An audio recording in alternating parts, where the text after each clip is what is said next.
शाळा दुर्घटनेवर झेडपी सभेत 2.5 तास खडाजंगी, प्रशासनाचा अहवाल सदस्यांनी फेटाळला.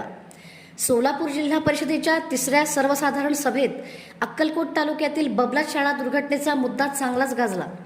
विद्यार्थ्यांच्या सुरक्षेच्या प्रश्नावर तब्बल 2.5 तास चर्चा झाली असून प्रशासनाने दिलेल्या अहवालावर सदस्यांनी गंभीर प्रश्न उपस्थित केले.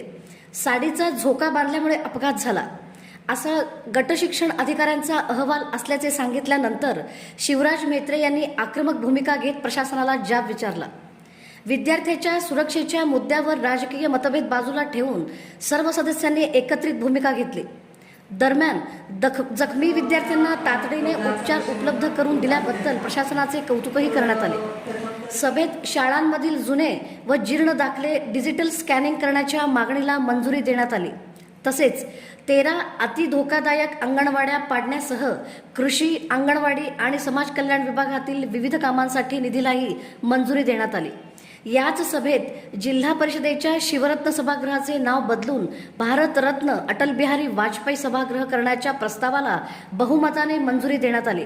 मात्र नाव बदलण्याच्या पायंड्यावर अर्जुनसिंह मोहिते पाटील यांनी आक्षेप नोंदवला. एकूणच बबलात दुर्घटनेपासून सभागृहाच्या नामांतरापर्यंत जिल्हा परिषदेची सभा चांगलीच वादळी ठरली.